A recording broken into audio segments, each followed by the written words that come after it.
Saudações, quinto ano, belezinha? Vamos iniciar agora a aula de ciências, na página 384. Vamos lá. Como os astros podem ser observados? Vamos iniciar com a fala da Nina. Como conseguiram fotografar algo tão pequeno que não conseguimos vê-las? Falando das bactérias. E Theo, como conseguiram fotografar algo tão grande e tão distante se não conseguimos vê-las? Falando dos planetas. Então, peraí, como existem fotos de bactérias e fotografias de planetas? Eles não conseguem chegar? É uma boa pergunta. Então vamos, antes de entender essas perguntas, temos que entender outras coisas. Como, por exemplo, a propagação da luz. Sim, a luminosidade, assim como ela passa entre os corpos, nossa pele, a água, o solo, como ela se propaga, como ela reflete. Na verdade, o que nós enxergamos é a propagação da luz. Por isso, quando o quarto está muito escuro, a gente não enxerga nada, porque só enxerga a partir de como a luz reage com os corpos. Você já visitou uma caverna? A turma da Eleva está visitando o PETAR, Parque Estadual Turístico do Alto Ribeira, no estado de São Paulo, onde há muitas cavernas. Vamos lá.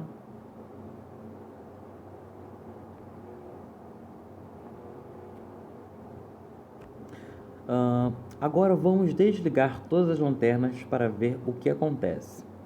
Não vejo nada. Calma. Minha mãe sempre fala que temos que esperar para que nossos olhos se acostumem. Algum tempo depois, mais algum tempo depois, continuo não vendo absolutamente nada. Eu também não vejo nada, nada, nada. Por que será que a turma não consegue enxergar nada sem as lanternas? Para que consigamos enxergar, nossos olhos captam a luz. Na ausência de luz, não conseguimos enxergar nada. Nossos olhos, na verdade, buscam a luz. E como a luz reflete e se propaga nos diferentes corpos, tá?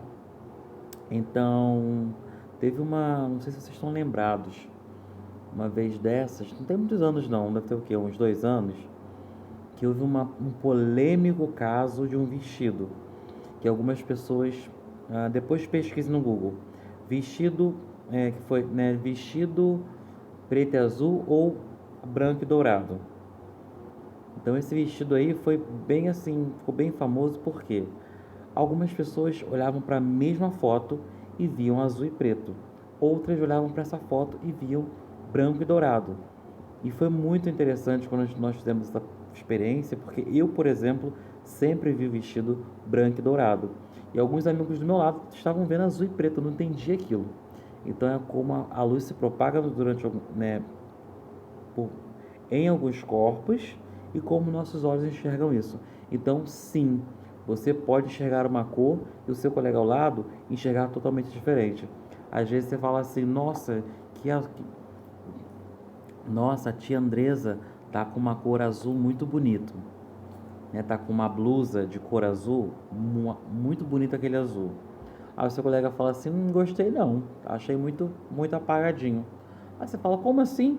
Achei um azul tão bonito, tão celestial. A pessoa, não, azul meio cinza. Não discutam.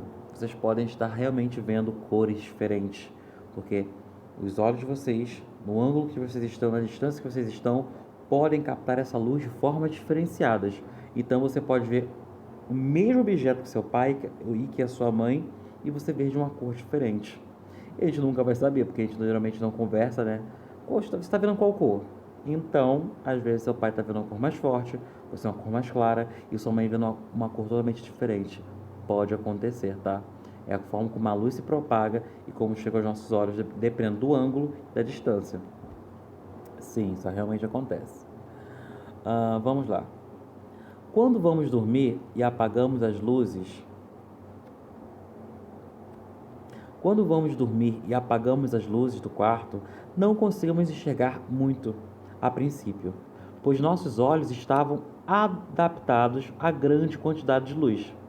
Leva um tempo para que se adaptem a uma quantidade menor de luz e assim consigamos enxergar melhor. mas quase sempre há um pouco de luz vinda da janela, de outro cômodo da casa ou até mesmo de algum aparelho eletrônico. No interior de algumas cavernas, quando todas as lanternas estão desligadas, não há nenhuma fonte de luz. Assim, não importa o tempo que esperemos, nossos olhos não irão captar nada. Então, nós dentro de uma caverna, por mais que a gente espere um pouco, se não tem luz, se não está próximo a nenhuma fenda à entrada, a gente não vai conseguir enxergar. Nossos olhos não são adaptados a enxergar no escuro. Na verdade, nós enxergamos a luz. Ahn, Vamos lá, Beck falou assim: mas não entra luz pela entrada da caverna? Beck está certa. Entra sim. Dessa forma, se estivermos em um local dentro da caverna onde essa luz ainda chegue, mesmo que pouquinho, conseguiremos enxergar alguma coisa. Entretanto, devido à forma como a luz se comporta, ela não consegue alcançar as partes mais internas da caverna, lá, né, as partes mais profundas, mais lá no fundo, onde fica impossível enxergar algo sem o auxílio de uma luz artificial. Vamos investigar melhor o comportamento da luz? Vamos lá. Leia as seguintes afirmações sobre a propagação da luz. Primeira informação, né, esse bilhetinho em verde. A luz propaga-se em linha reta, ela vai em linha reta, em um meio homogêneo e transparente. Sim, correto, é verdade. 2. Papelzinho alaranjado. Quando dois raios de luz cruzam, um não interfere na trajetória do outro. Realmente, isso também é verdade. As luzes podem se cruzar, mas cada uma segue a sua trajetória. A trajetória de um raio de luz permanece a mesma quando se inverte seu sentido de propagação. De onde vem para onde vai. Realmente continua o mesmo, porque é linha reta, né? Quais dessas afirmações são verdadeiras e quais são falsas? O tio já ajudou, né? Utilize o material disponível para testar suas hipóteses. B. Faça um registro coletivo no quadro. Como estamos em casa, né? Só respondam a lápis. Vamos lá. 2. Leiam as descobertas e explicações de todos os grupos e discutam as hipóteses propostas. Vocês conseguem chegar a uma conclusão? Depois da discussão, marque quais das afirmações são verdadeiras. Então, nós, né, já lemos e entendemos que são todas verdadeiras. Então, vocês vão marcar todas, porque, vamos ler a primeira? A luz propaga-se em linha reta em um meio homogêneo e transparente. O que é o meio homogêneo? É o meio igual e transparente. Sim, porque se o corpo não for transparente, a luz não consegue ultrapassar.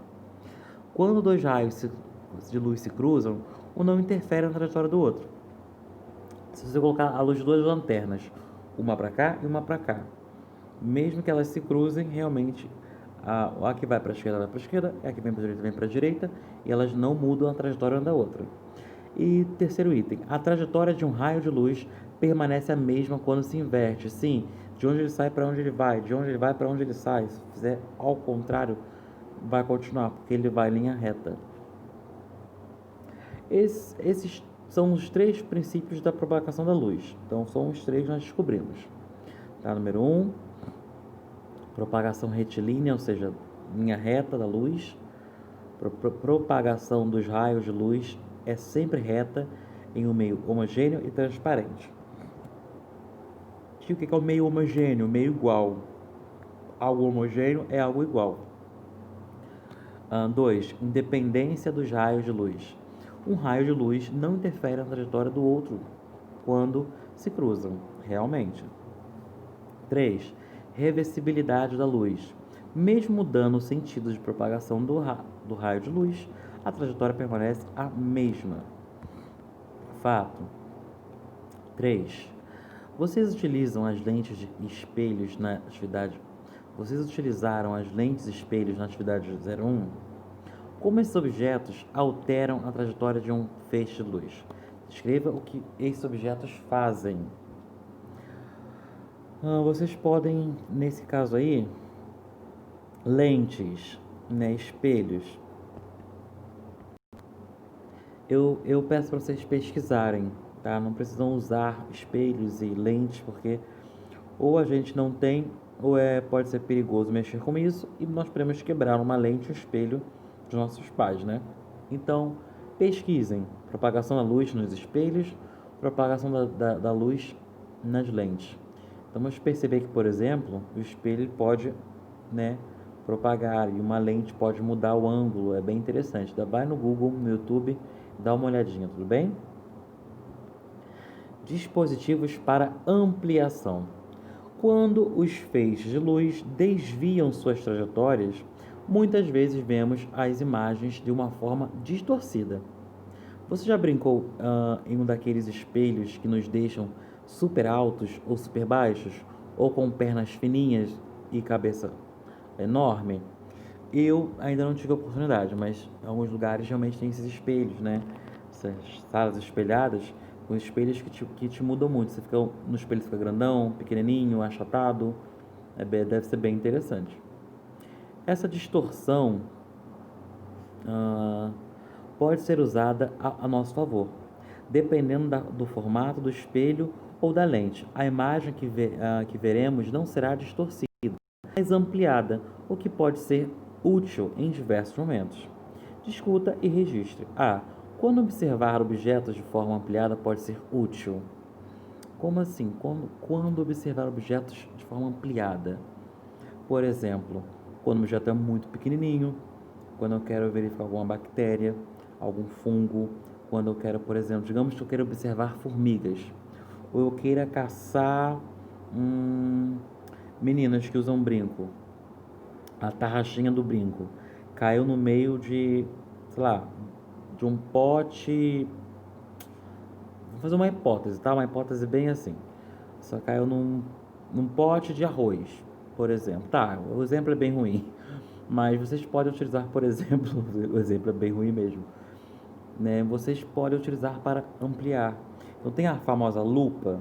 Você vai lá com a lupa, você consegue ler melhor. Você pode procurar algum objeto pequeno, por exemplo, a tarraxinha do brinco caiu sobre a mesa, que a mesa de granito geralmente é acinzentada, né? Então você pode pegar uma lupa e ir procurando. Então é útil para algumas coisas. B. Quais dispositivos que você conhece podem ser usados nessas situações? Já falei, né? A lupa, por exemplo, até mesmo o óculos, a lente. Então, nossos pais, por exemplo, muitos pais, vocês mesmos, né? Alguns que usam óculos, nossos avós, pais ou nós mesmos, aqueles que usam óculos, às vezes usam óculos que aumentam, um óculos para leitura, que aumenta um pouco a letra, que nos faz enxergar um pouco melhor a distância. Então, na verdade, esses óculos estão ampliando um pouco essa imagem, tá? Com certeza vocês pensaram em uma lupa, além de outros dispositivos como microscópios e espelhos côncavos, não é? Não pensei em espelho côncavo. Microscópio, até ver a cabeça, mas não falei, que alguns, né, vocês conseguem ver os micróbios, bactérias e tal. Espelhos côncavos. Espelhos esféricos cuja superfície refletora, ah, cuja superfície refletora é o interior da esfera. O interior de uma colher consiste em um espelho côncavo, assim como o espelho usado pelos dentistas e os usados para maquiagem. Então você vai perceber, você pegar uma colher de prata, que ela serve como um ampliador. A lupa é, em geral, uma lente biconvexa, ou seja, convexa dos dois lados. Convexo, ao contrário de côncavo, a diferença ao exterior de uma esfera, como o lado de fora de uma colher. Assim, as lupas têm um aspecto redondinho no meio, com as bordas com a borda mais fina. A lupa converge os raios de luz em direção a um ponto, por isso é chamado de lente convergente. Então a lupa ela vai fazer essa questão aí, vai aumentar, tá? Se pegar uma lupa, você consegue ler algo bem melhor porque ela aumenta. Você coloca a lupa numa formiga, você vê a formiga maior, no inseto, numa mancha, numa leitura bem pequenininha, letras, por exemplo, um livro, um jornal com letras bem pequenininhas, aumenta isso aí. O microscópio também é um instrumento bastante conhecido. Ele é usado para observação de micro-organismos e de partes de seres vivos, como células e outras estruturas pequenas. Ele também pode ser usado em objetos inanimados para ver, sem vida, tá, gente? Para ver detalhes de uma estrutura e identificar falhas. O microscópio óptico possui várias lentes e pode aumentar um objeto até 1000 vezes. Por isso que nós conseguimos ver as bactérias por ele, porque ele aumenta 1, 2, 3, 4, 1000 vezes, imagina só.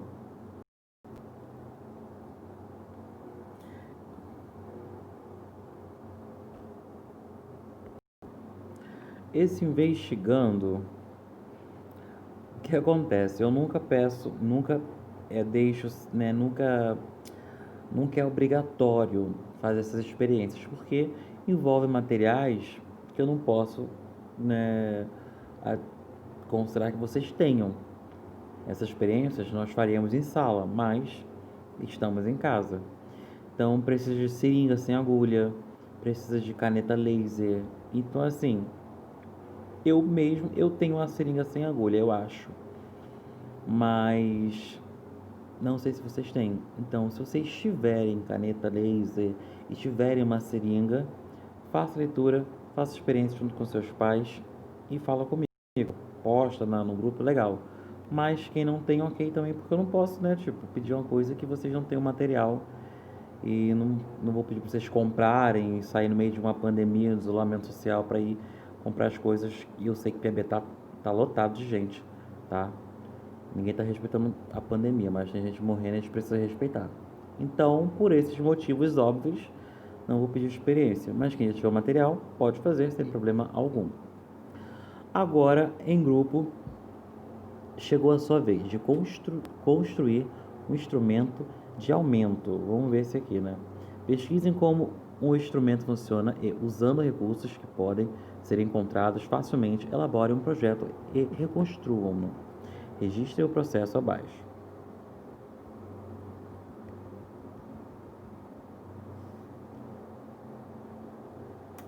Isso aqui é mais uma. Então, essa é a questão. Ciências pede experiências e é muito complicado fazer experiências se vocês não estão comigo em sala. Nem sempre os pais conseguem ajudar, nem sempre vocês têm material. Então, vou pedir que vocês realmente, né, se tiverem condições de fazer com os pais, façam, mas não vou deixar, né, não vou pedir como obrigatório essas 2 páginas, tá bom? Mas vocês podem pesquisar no Google, no YouTube, experiências com lente de aumento, com lupa, né, experiências sobre, enfim, é isso.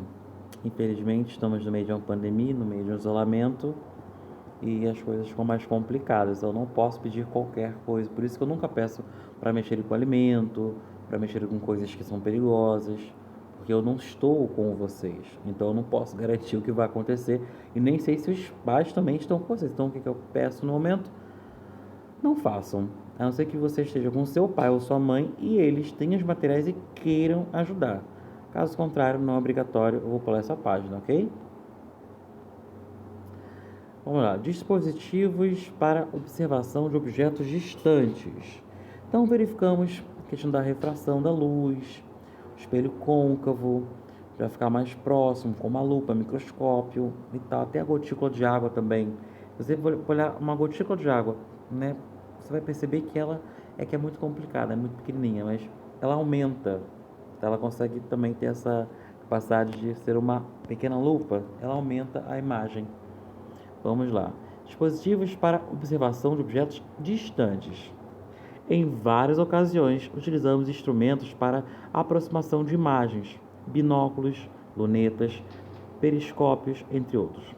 Mas muitos acreditam que o uso mais fascinante dos dispositivos para observação à distância é o astronômico. Observar os astros tão distantes de nós permite entender melhor o universo e nos aproxima um pouco de outras realidades.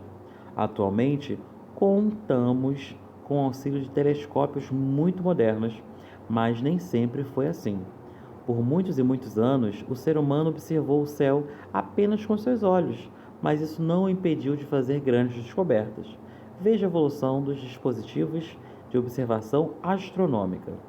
Então temos aí, vamos lá, monumentos pré-históricos. Vamos lá, existem evidências de que desde a pré-história, né, é paleolítico, neolítico, homem das cavernas, o ser humano já observava os astros e seus movimentos. Monumentos como Stonehenge, na Inglaterra, e Newgrange, na Irlanda, têm um alinhamento perfeito com o Sol nascente em determinadas épocas do ano. Temos aí máquina de Antikythera, encontrada em 1901, quase 2000 anos após seu uso. Depois, Newgrange foi construída alinhada de tal forma que, ao nascer do sol no solstício de inverno, um feixe de luz entra pela abertura acima da porta e ilumina o piso da tumba por um curto espaço de tempo. Então, são construções que estão totalmente alinhadas aos movimentos dos astros e à iluminação que recebemos, tudo bem? Temos aí também observatórios astronômicos. A partir do século VII, começaram a ser construídos observatórios astronômicos, muito diferentes dos atuais. As observações dos astros ainda seriam feitas a olho nu por muitos anos. Então, desde o século VII, já se construíram lugares para observar o céu. Primeira luneta. Vamos lá? Em 1608, Hans Lippershey, um fabricante de lentes alemão holandês, criou a primeira luneta usando lentes de óculos. Sua invenção, entretanto, não tinha fins astronômicos. Era usada para fins bélicos, como observação dos exércitos inimigos. Então ele criou o que a gente chama como luneta, tipo um binóculo para se ver mais longe. Para a guerra era muito bom, porque você via outros soldados se aproximando, mesmo eles estando bem distantes, e conseguia se programar para contra-atacar. Foi bem útil para aquela época. Telescópio de Galileu. A notícia da luneta de Lippershey espalhou-se e Galileu Galilei, inspirado pela invenção, produziu um telescópio mais poderoso, com a finalidade de observar os astros. Galileu foi o primeiro a apontar um instrumento para o céu e fez várias descobertas com ele. Ele utilizou uma lente convergente e uma divergente em seus telescópios. Johannes Kepler, posteriormente, construiu um telescópio utilizando duas lentes convergentes, como uma lupa, para aumentar ainda mais essa imagem. Temos aí telescópios refletores.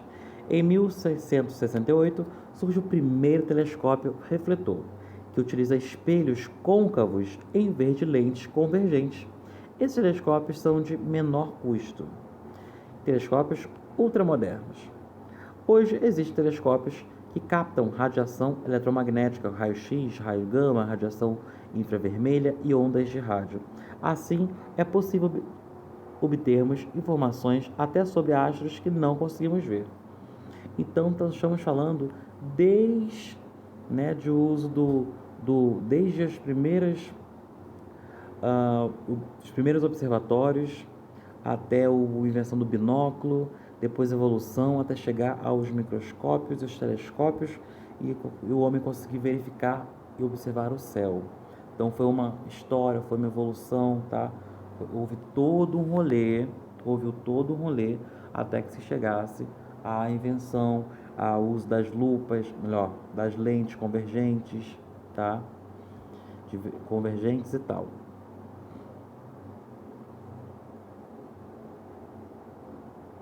Só um momento. Então, percebemos que, né, espelho côncavo, lentes convergentes, usa dois espelhos, um aumenta, outro diminui, enfim. E foram descobrindo como conseguir observar aí o que é muito pequenininho ou o que é muito grande, está muito distante. Com a criação dos telescópios, a ciência se torna parceira da tecnologia, pois a teoria necessita da técnica. Para a produção de lentes, por exemplo, essa parceria continua sendo de grande importância até hoje. Os instrumentos para observação à distância não se resumem aos telescópios em suas diversas variações. Os binóculos são bastante populares em corridas de cavalo, desfiles de carnaval ou outros espetáculos. Já as lunetas são vistas frequentemente em filmes de guerra ou em navios, para identificar obstáculos à distância e possíveis ataques.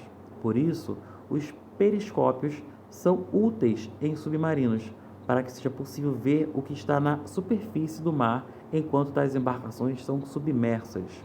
Vimos que nos telescópios refletores são usados. Vimos que nos telescópios refletores são usados espelhos côncavos, como a colher, por exemplo, é um côncavo, né? Tem uma entrada. Os espelhos côncavos também convergem os raios de luz e podem até ser usados como forno de energia solar.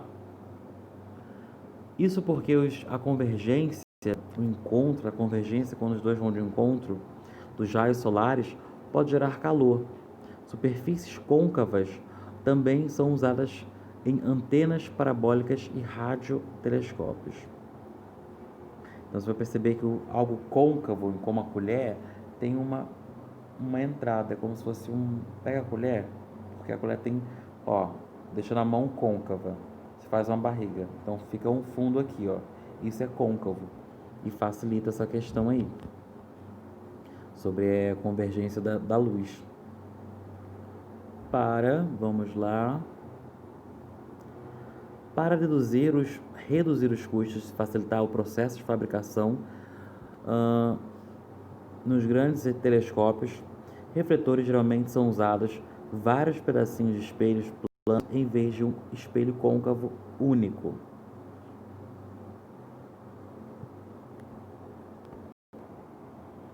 Vamos lá. Vamos para a página 398. Dispositivos para registro de imagens. Você já viu imagens como estas?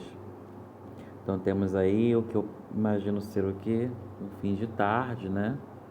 Ou até mesmo anoitecendo já, com as chama de crepúsculo. E depois, né, o céu mais totalmente estrelado e tal. Vamos lá, o que Luquinha falou. Essas imagens são fotografias do céu, não são? Sim, mas como a fotografia é feita? E aí, como a fotografia é feita? Porque a palavra foto vem de luz, tá?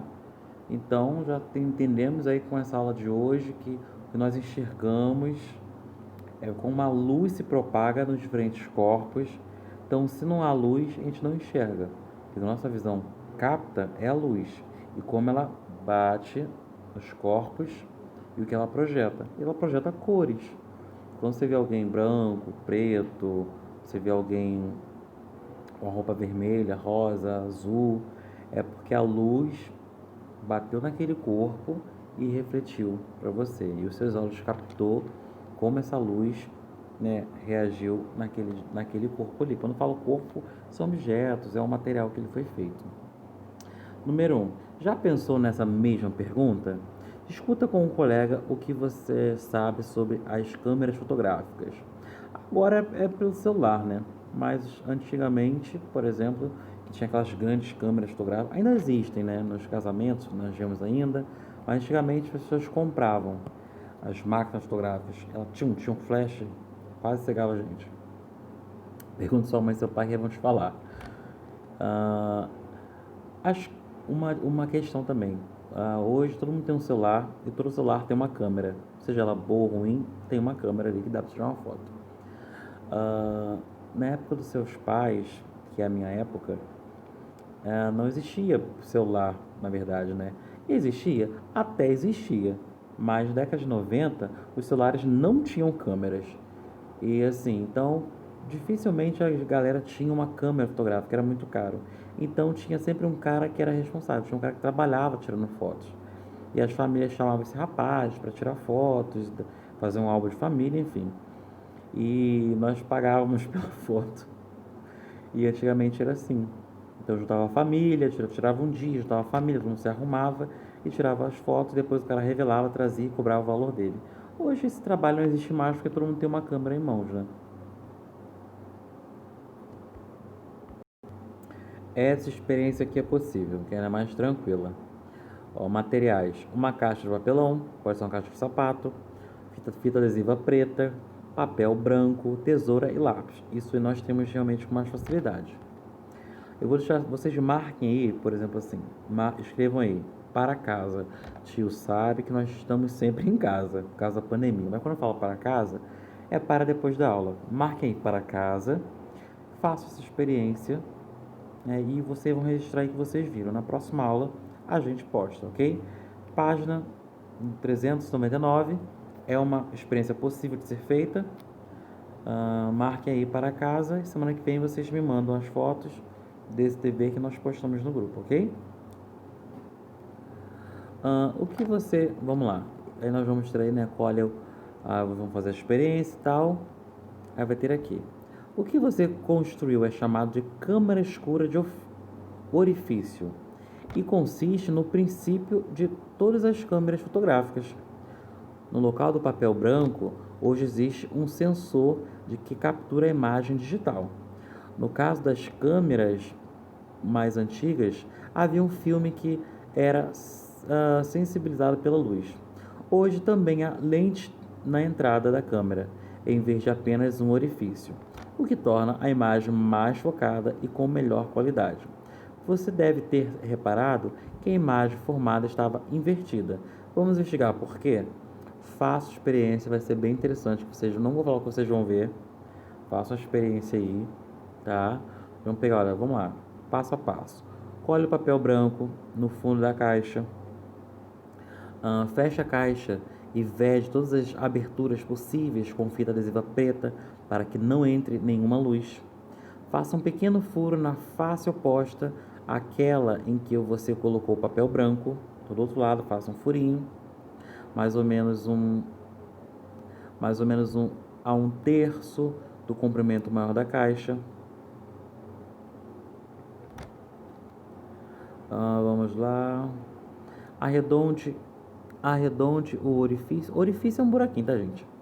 Orifício com a ponta do lápis, inserindo cerca de metade da ponta no orifício, no buraquinho da caixa. Faça outro orifício, outro buraco, um pouco maior, ao lado do primeiro, no outro terço da caixa. Sua câmera está pronta. Observe dentro dela, colocando um olho no orifício maior, com o cuidado de não tapar o orifício menor. Quanto mais você cobrir a abertura maior da entrada de luz, melhor será o resultado. Use suas mãos ou um tecido preto. Aponte o pequeno buraquinho, orifício, para o objeto iluminado. Então vocês estão recriando uma câmera, como era antigamente. Depois vocês podem também pesquisar essa experiência no Google, no YouTube, para ver direitinho como é. Depois coloca uma toalha por cima, vai ficar bem interessante. Você vê a imagem invertida. Minha bateria está acabando. Ok? Vamos lá. O que você construiu é chamado de câmara escura de orifício e consiste no princípio de todas as câmeras fotográficas. No local do papel branco, hoje existe um sensor que captura a imagem digital. No caso das câmeras mais antigas, havia um filme que era sensibilizado pela luz. Hoje também há lente na entrada da câmera, em vez de apenas um buraco, um orifício, o que torna a imagem mais focada e com melhor qualidade. Você deve ter reparado que a imagem formada estava invertida. Vamos investigar o porquê? Observe o esquema abaixo. Temos uma caixa e uma vela. Lembrando dos princípios da propagação retilínea reta da luz, da independência dos raios de luz, um raio não desvia o outro, trace a trajetória do raio de luz que sai do topo da vela, passa pelo orifício e chega ao anteparo. Faça o mesmo com o raio que sai da base da vela. Desenhe como ficaria a imagem dessa vela no anteparo, de acordo com os raios traçados. Vamos lá, vai ficar uma coisa tipo assim, ó. Vamos lá. Aqui, tá bom. O que vai fazer? Tá vendo isso aqui? O raio vai pegar aqui, um raio vai passar por aqui e o outro vai vir pra cá. Vai ficar assim, basicamente. Essa parte de luz é um pouquinho mais complicada. Propagação da luz, direção da luz, refração, é um pouquinho mais tenso mesmo, tá? Então, ó, peço aos alunos, faço estiver aqui. É isso mesmo, vai ser assim. Só que eu faço a linha torta, né?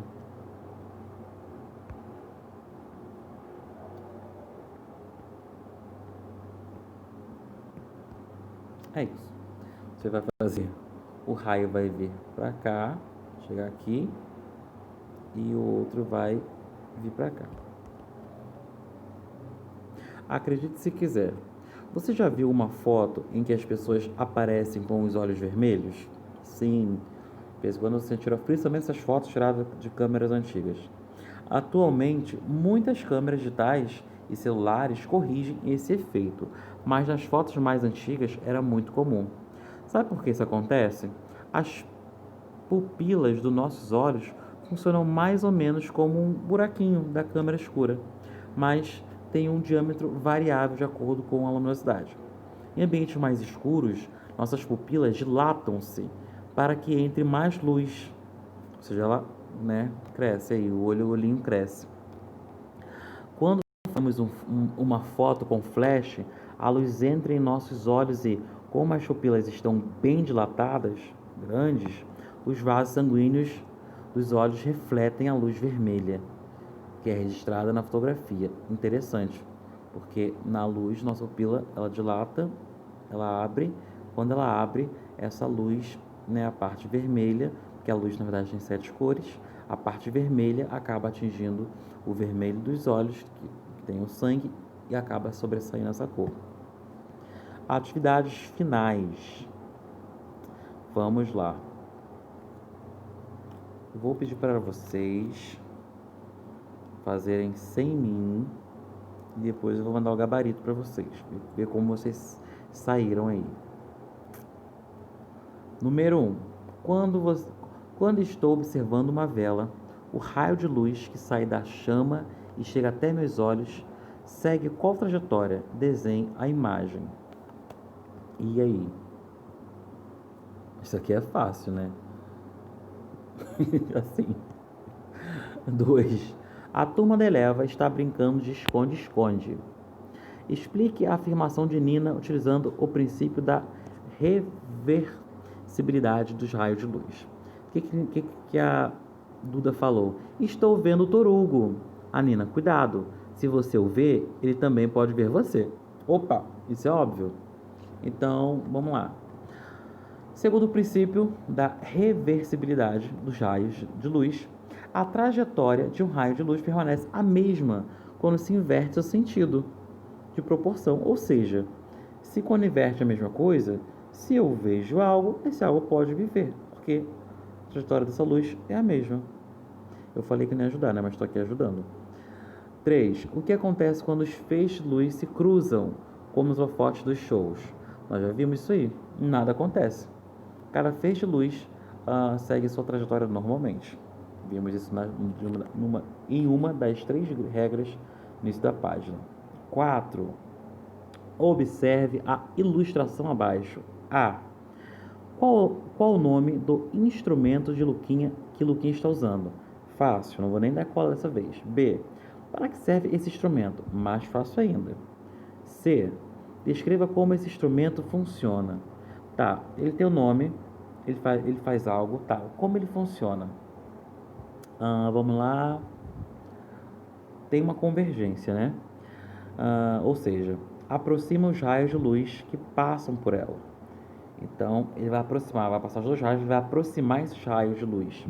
Um observador do outro lado da lente verá a imagem do objeto observado maior que seu tamanho real.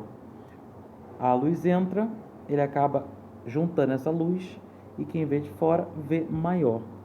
É como se fosse um fenômeno, tá? Então, a capacidade de juntar esses raios, esses feixes de luz, faz com que a imagem pareça maior.